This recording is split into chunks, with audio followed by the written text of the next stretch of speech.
Thank you very much, John, and thank you very much, Pusey House, for hosting this little colloquium. Emma said that there might be some more of Julian the Apostate, and I thought, given that we were going from the 4th century to the 4th century, I might start in the 4th century, but then ignore it for the most of this paper. So the Edict of June 362 in Ancyra proclaimed that masters of studies and teachers ought to be preeminent in their way of life, first and foremost, then in rhetoric. At face value, it doesn't seem like Julian's doing very much by this edict, but it's illuminated by evidence from an epistle of Julian where he says, "I think it's absurd that men who expound the works of these writers, Homer, Hesiod, and other Greek authors, should dishonor the gods whom they, the authors, used to honor.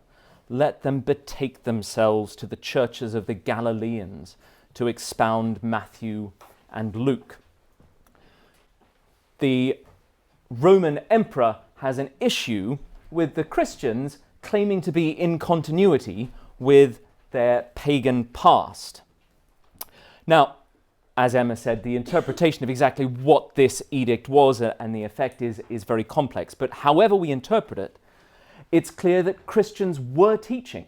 Christians had no problem expounding the works of Homer, of Hesiod, and the other Greek poets, from the level of elementary literacy all the way up to higher studies of rhetoric and philosophy. They were using the pagan Greek canon all the way through. And there is no evidence at all of separate Christian teaching and learning from the level of basic literacy all the way to the level of higher literate deep study at all until at least the 5th or the 6th century. Christians were being taught and were teaching in exactly the same places by exactly the same people as pagans were. When we talk about the relationship between Christianity and Greco-Roman education and its paideia, particularly in the pre-Constantinian period, there are quite a few assumptions that tend to cloud our background. There's a tendency to speak of the development of Christian theology as if it's a disembodied activity involving literary and intellectual filiation, or to speak as if the object of all Christian intellectual productivity was either pure search for truth or aimed at the construction and consolidation of a robust and coherent Christian theology, either directed inwards towards the church or outwardly to convert or controvert pagans or heretics. But there are 3 of these assumptions that I really want to challenge today. The first is the opposition between Christian and pagan. The second is the idea that Christian educational activities were somehow different than pagan educational activities. And the third is to put these activities, as is often assumed, in the context of an institutional church or of an integrated Christian identity. I want to take a more concrete approach, looking not so much at these texts as individual works, but to look at the people who wrote them, the spaces they inhabited, and the relationships they formed. In the 2nd and 3rd centuries, these were individuals with social, familial, and political networks, obligations to perform, careers to pursue, not just in terms of making money, and that is definitely part of it, but in terms of creating social and professional worlds for themselves. In the post-apostolic age, this primarily means, I'm going to argue, that we are actually looking at people who taught for a living. We are not talking about people who were professional churchmen, but professional teachers, being paid to do the job of teaching. People like Justin Martyr, Tatian, Clement of Alexandria, and Tertullian and Origen. Of all of these writers from the 2nd to 3rd century, we only know for certain that one of them held any kind of clerical status in the church. Others may have done, may have been ordained, may have held office in some kind of institutional church, either local or which saw itself part of a broader institution, but it's not a claim on which any of them stake any kind of authority. Rather, their authority, their power to speak, and their willingness to be heard comes from their paideia. That's their passport to status. When we look concretely at the day-to-day practicalities of early Christian authors, rather than pure academic activity and an intellectual world divided into the Christian and the non-Christian, we see instead a world divided into the pepaidumenoi, the educated, and the unlettered, a world of potential paying customers and a route to potential status as opposed to the hoi polloi. Their primary considerations were neither the development of Christian doctrine or conversion of other people, but competitive success in a literal crowded marketplace of students and its associated metaphorical marketplace of ideas. And obviously underlying a lot of my analysis is the work that has been done on the agonistic intellectual environment of the second sophistic. These teachers competed for their market share of students in an agonistic environment. That's not to deny their sincerity or the authenticity of the positions they held, but to put them in their proper concrete and historical circumstances. My contention is that the activities of Christian teachers were indistinguishable from the activities of other teachers, and their schools, from an etic perspective, looked like and functioned in exactly the same way as philosophical schools or schools of rhetoric or even medicine. The later absorption of Christian literate and educational activity into the formal structures of the church, particularly in the role of bishop as chief teacher and monastic spaces as sites of literacy and learning, has obscured and coloured our view of earlier periods. In the 2nd and 3rd centuries, while the communities of the church and the educational circles of Christian teachers overlapped and intersected, they were distinct, sometimes fruitfully symbiotic, sometimes in competition and conflict. And I think this edgy relationship between church and classroom was actually a very powerful force in making Christianity a successful, innovative enterprise in its first centuries. I'm going to be looking particularly at the so-called catechetical school of Alexandria, which I think was neither really catechetical or really a school, from the 1st to the 3rd century as my core example. Although I'm going to bring in a lot of evidence from elsewhere, from both later and a little bit earlier. And indeed, part of my argument is that the practices of elite Christian teachers were remarkably stable across significant swathes of time and geographically, because they were part of a very mobile elite literary class. The canvas against which I depict these characters is the world of an educated elite, connected by the mechanisms of Roman power and linked by Greek paideia. So, the first thing I'm going to talk about is number 1 on your sheet, which is how do you spot a teacher if you're in the 2nd century, or how do you spot a Christian? And they're very easy to spot because they're dressed distinctively. They wore a philosopher's cloak, the pallium, or in Greek, the tribone. And I've put several examples down there from both Greek and Latin sources about how easy it is to spot a philosophical teacher.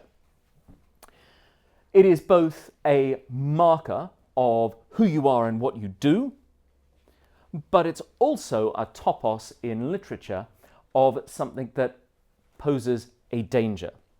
Those who take on the habitus of a philosopher but don't actually have the real substance. We've got this explicitly in my first example there from Aulus Gellius, where you have someone who turns up in their philosopher's robe expecting to get cash because they are a philosopher. It's implied in Christian literature as well. Justin Martyr gives his educational pedigree of shopping around various teachers and rejects one because he was too quick and too forceful in asking for payment. That's point. Oh, that's not point D, but it comes just before point D, my quotation from Justin Martyr there. And We don't know this just from literary representations. The iconographic representation on both sarcophagi and in catacombs shows that the association of the pallium with both Christians and with claims to philosophical and rhetorical authority is extremely common. This is particularly from the late 3rd century onwards, but also appears beforehand. Now, it's interesting that a little bit later there is actually quite a firm rejection of this kind of dress of philosophers. Damasus, the Bishop of Rome, poses the question, do they not know that it's not fitting for a Christian to go about in the dress of philosophers? In a letter to bishops in Macedonia, criticizing Maximus, who tried to supplant Gregory Nazianzus. But in this period, Christians are deliberately assimilating themselves to philosophical teachers. And this goes hand in hand with a number of other ways in which they would have been seen as extremely similar to pagan schools. We might think that because they are religious they might look different, but they were no more or less religious in the ways that we would define it than other schools. And in fact, Christians were often at pains to distinguish Christianity as being philosophy against the charge of superstition. This is exactly the case that the 2nd century apologists make, like Justin Martyr and Tatian. We are the true philosophers. It is, in fact, the Epicureans who reject God and are the atheists. And they are no more or less concerned with morals and a way of life than other schools. And Pierre Hadot's view of ancient philosophy generally as ascesis and mostly directed towards an entire way of life is very important here. From the outside, Christians looked and acted just as pagan philosophical teachers. But what's their relationship to the church? I mentioned before that none of them are explicitly identified as ordained or as having status within the church. And my first item here under point 2 is a quotation from Clement of Alexandria's Pedagogus. Now, this is an interesting one because he does use a lot of technical terminology here of offices held within the church. We've got bishops, we've got deacons, and we've got widows. All of these are clearly being used as part of an institutional and, in many ways, it must be a hierarchical church. But there's no indication that Clement himself is part of that hierarchy. And in fact, Clement seems to set himself rather apart from it all. Annelies van den Hurk, who admits the passage is rather complex, interprets it as, for their understanding, Clement refers not to himself, a mere pedagogue, but to the didaskalos, so he points beyond himself to the logos.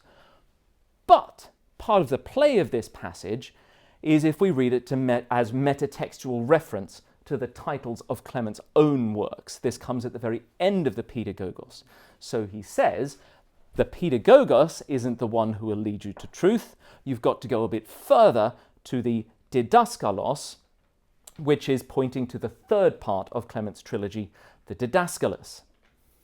Although at the same time, these also refer to the functions of the divine logos, which is why the works are called the Pedagogos and the Didaskalos.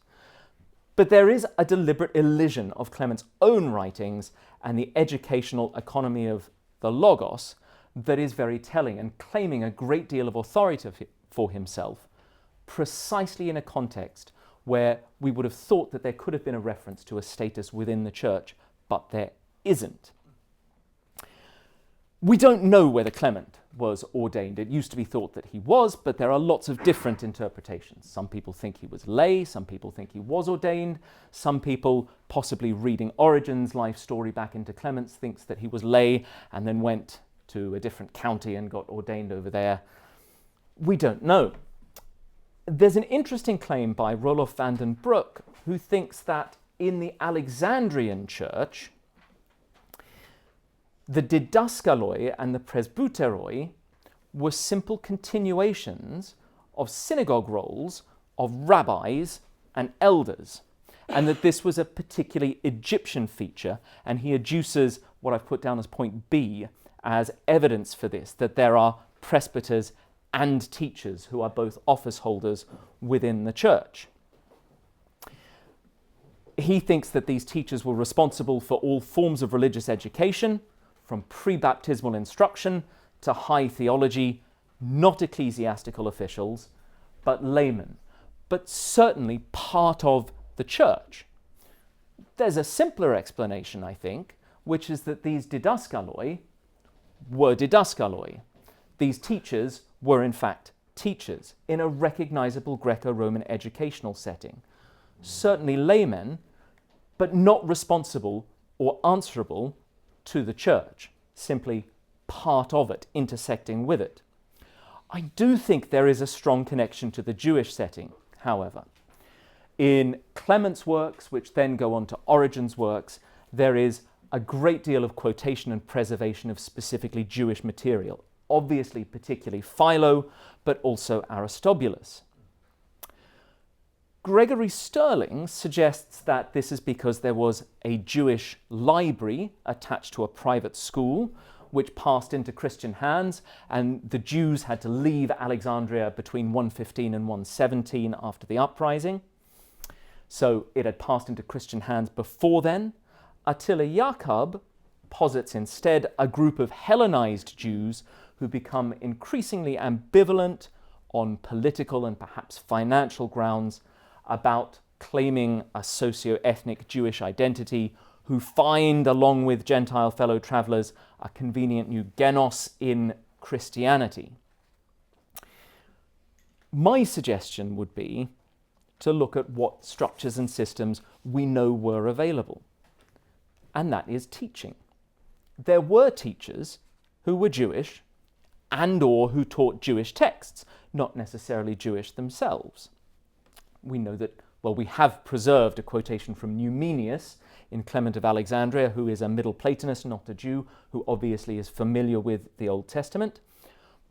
But Philo could well be one such teacher, and his actual profession may well have been as a teacher of higher learning.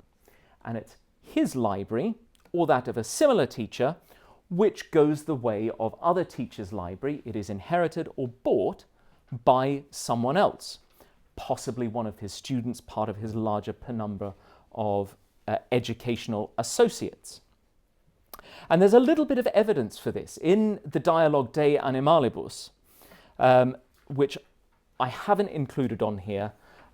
This is only extant in, I think, Syriac, but one of the interlocutors, Lysimachus, addresses Philo, saying, "So I sit here quietly, modestly, and with restored humility, as is proper for a student. And here you are, seated in front of me on a platform, looking dignified, respectable, and erudite, ready to begin your teaching." It's extant only in Armenian, sorry. It presumes a formal school setting. Now, it might just be literary conceit, but it might also be, and it would make sense for it to be, evidence that Philo himself held the role of a teacher of deeper studies that would explain his literary output, both of Platonic and of Jewish texts. And then the last text I've given you is the tipping point where Origen is in fact shifting from that place of being a lay teacher to an ordained official for the church. So if we take these Christians as teachers, and we go along with my argument that they are not in the context specifically of doing stuff for the church, responsible to the church, who are they teaching and how are they getting them in? How are they marketing themselves as a product to be edgy, unique, appealing, and authoritative? Looking at evidence from a little bit later, the corpus of Libanius demonstrates again and again in his letters the huge amount of effort put into cultivating networks of alumni and connections to provide a funnel for new students, alongside a particular concern for how long students stay in the pipeline for. This isn't just about money, it's also about influence. There's evidence from Libanius and his rivals that actually students were sometimes subsidized in order to artificially inflate the number of little disciples you could create around yourself. There were also, in many cities, publicly funded teaching posts, and they were both locally funded and also funded imperial chairs in philosophy in particular. We've even got evidence from Oxyrhynchus that in the 4th century there was possibly a publicly funded grammaticus there doing teaching. So that's one way to do it, to cultivate your networks. We don't have huge amounts of evidence of how Christians were doing this. But another way is public display, to put yourself on show agonistically, either in front of a hostile audience or in front of a hostile interlocutor. So a speech like Tertullian's De Pallio, a piece of wildly overblown Latin epidactic oratory, is there to show off in front of the general public. And there's also evidence of public debates. This is what gives Justin Martyr his last name, a public debate with Crescanes, which then leads to his martyrdom later on. But there's also the element of content. How do you make what you're selling be what people want to buy? How do you convince people? And in this period, there is a tendency towards two things, particularly in philosophical discourse. Archaism, and Boystone's book on Hellenistic philosophy is really interesting on this, the obsession with the idea that everything that is true and wise must be ancient, and also eclecticism, the willingness to cross boundaries between different philosophical schools, which developed gradually from the 1st century. So the appeal of ancient wisdom gives a touch of the exotic to what you're doing. This was popular. We know that people like the Magi and the Babylonians and the gymnosophists from India and the Jews were all thought to be particularly interesting and fascinating as possessing ancient wisdom. I've already mentioned that Numenius mentions what is Plato but an Atticizing Moses. But even as far back as Theophrastus, who's the successor of Aristotle, whose books probably formed the core of the library in Alexandria, there was knowledge of the Jews and discussion of the Jews as a philosophical race. So Christians had something very popular that they could market themselves with. They had a connection to the ancient wisdom. I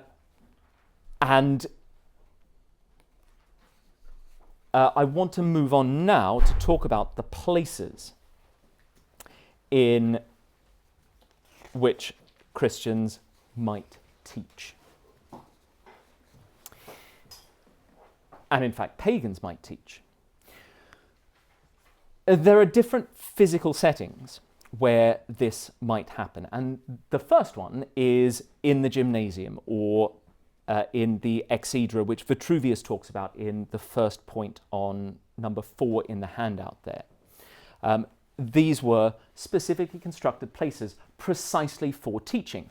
They were quite public places, though. So grammatical instruction quite often happened out of doors, in the gymnasium, the colonnades of public fora.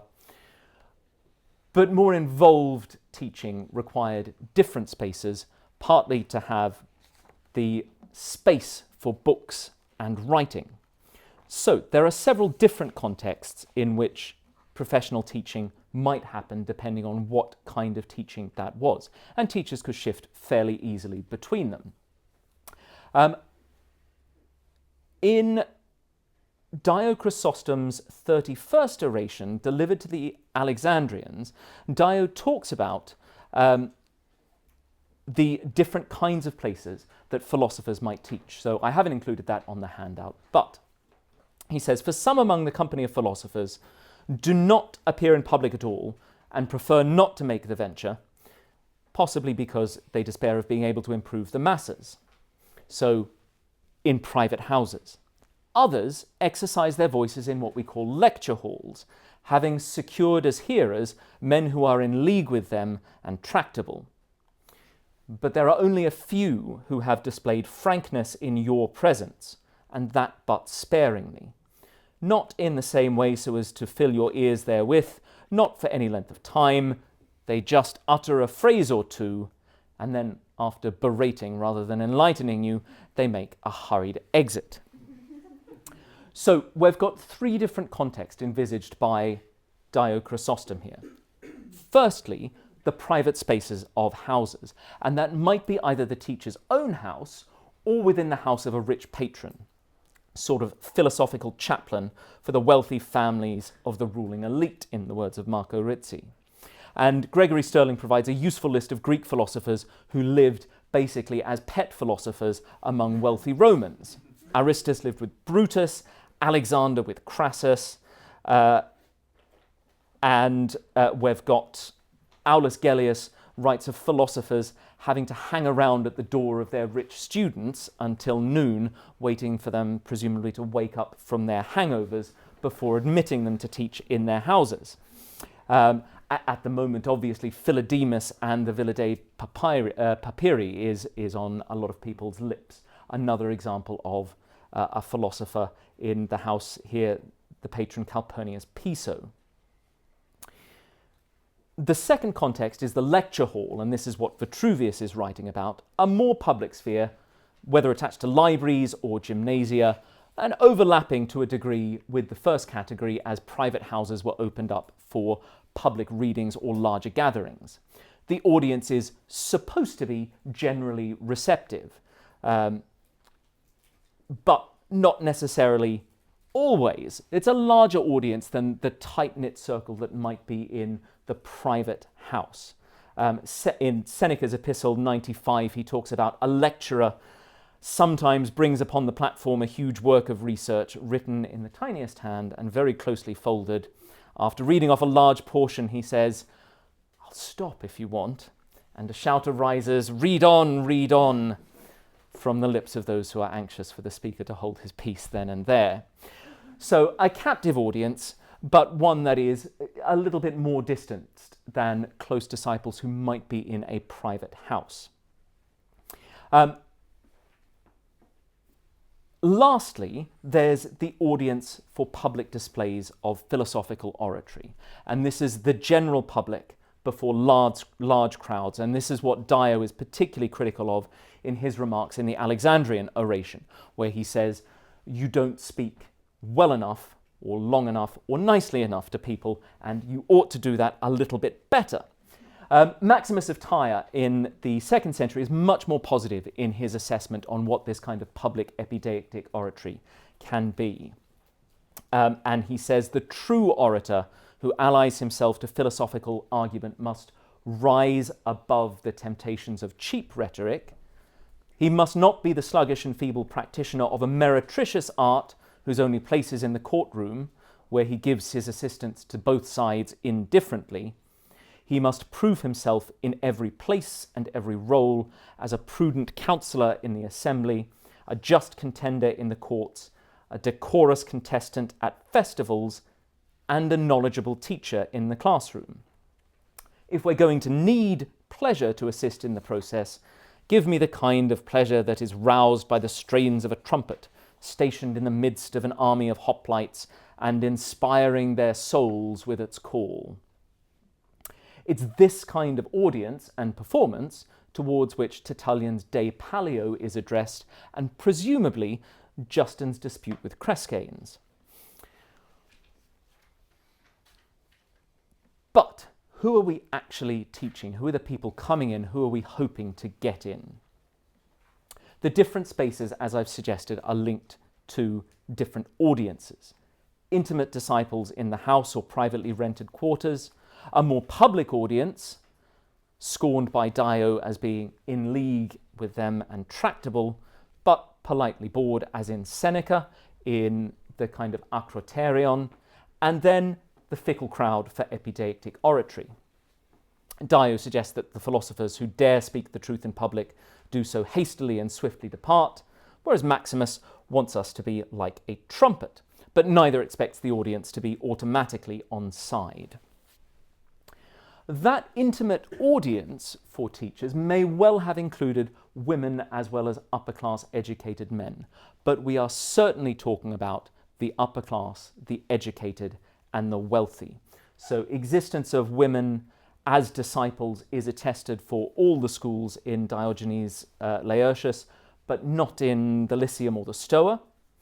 But if we look at Christian texts, Clement in particular seems to draw a particular focus on women and is particularly concerned about their status, especially in the first book of the Pedagogus, so it would make perfect sense for women to be part of that closer, intimate audience. So our model is we have different audiences at different levels of remove from our teachers. A broader public, a penumbra of students who are maybe testing the water, who are moving around different teachers in the lecture halls and for different periods of time. And then some of those will become the inner circle of deeply committed students who may stay with a teacher for a number of years. And that circling round different teachers was both intellectual movement but also geographical movement. If we look at Galen's On the Passions, which is point 5a on the handout, he talks about going around the different philosophers in his own cities, the Stoics, the Platonists, a peripatetic, an Epicurean, who gives them the advice, don't be hasty in picking one school, try them all out. And of course Galen ends up with none of them. Galen becomes a doctor rather than a philosopher in his own right. But you can see the shifting between these things is very normal. If we look at the comparison with the evidence about Origen from Eusebius, we've got a claim here that because there were no Christians left, they'd all left during the persecution, some of the heathen came to Origen to be instructed by him. I think this is special pleading for the fact that Origen was teaching philosophy. There was no catechetical school. He was educating from the perspective of a grammaticus, so what we might call secondary teaching, through to the higher levels of study. And it was quite common for there to be non-Christians in those groups who are coming to a Christian teacher, as long as what you've got is good, is interesting, is different. Now, this idea of an inner circle who have special inner doctrines versus a wider uncommitted circle, it might be first prefigured actually by Aristotle, and I've included this little story from Aulus Gellius about the two different kinds of instruction that Aristotle gave, the more public, exoteric, and the more secret, the acroatic. And he then publishes the acroatic stuff, and poor Alexander gets very annoyed about this. I thought this was the special stuff. I paid the premium fee for this. Why are you now making it open access? To which Aristotle replies, well, you can only understand what I've put out there on open access if you've already had the buy-in by listening to me in person. And it's interesting how that distinction between making things public in written form and yet not actually being available unless you have done the hard work of philosophical ascesis yourself is echoed in Christian authors later on.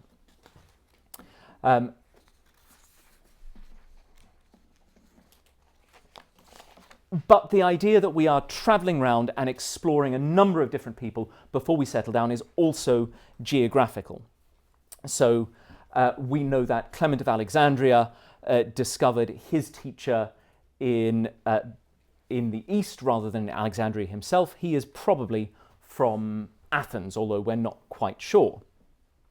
As far back as Cicero travelled to Greece for education was common, and we know that Valentinus, for instance, is from Alexandria, but the Valentinian school is in Rome rather than Alexandria. So we have people moving around quite comfortably internationally to find the teachers that are the most appealing, the most exciting.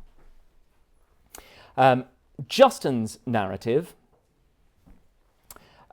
is a really interesting one at the beginning of the dialogue with Trypho the Jew, because it sees him cross between philosophical disciplines, but also between rhetoric, law, and other studies, so moving between different kinds of commitments. Looking again at later evidence, Libanius' circle of intellectual and academic friends made during his time in Athens included a great mixture of different disciplines, and Gregory's panegyric on Origen saw Gregory switch between law and philosophy. And again, class is the important thing here. These are people linked by paideia and wealth. The writings of Philo, Clement, Origen, Justin are only accessible to those with a really high level of education already. And although their actual teaching might not have been always pitched at the same high level of their writing, which is often assumed, it's perfectly reasonable to assume that a grammaticus might pay his bills through teaching, but might find scope for more intensive academic writing, and we can see this in Origen's shift from being a grammaticus to only taking on the higher level studies. There must be a reasonably strong correlation. Now, it is a claim made by Christian apologists in the 2nd century that one of the distinctive things about the Christian philosophy, that even the poor and women can be made philosophers. But I suggest this is mostly rhetoric. I mean, not for women, that probably is true. But if you're poor, you're not going to have Greek to a level enough for you to enable you to engage with the higher level teaching that they are making, although that's not making the same claim for the church more broadly. Jakob makes the case that Clement's writing in particular presume an audience who don't need to worry about their finances, and it's worthwhile pointing out that the focus on asceticism and continence in 4th century Christian circles is the preserve of those for whom those virtues are a choice rather than a necessity. So what happens to this second pole in an institutional church and then this extra bit of Christianity represented by these teachers? Well, the school becomes folded into the church. The teaching office of the bishop usurps the role of teachers. And we can see this happening in the time of Origen. Origen can't stick it in Alexandria anymore because the bishop doesn't like the challenge to his authority. But interestingly, the two successors who came after were both disciples of Origen, successors as teachers in his model of schooling, and they were the bishops in the Alexandrian church. It wasn't sustainable to have teachers who made a different claim to authority over the Christian flock in opposition to the bishops, and we have a centralizing of authority. But I think it's very interesting to reflect in the 21st century on where the church places its authority in bishops who may or may not be very successful shepherds of the flock, and what the relationship between the church and the academy is, which has changed greatly over the past 20 years, particularly in terms of who is teaching, who is ordained, and where people are training for the ministry. And I won't make any comments about that, apart from to say it is a fruitful period of time to use as a mirror for our own.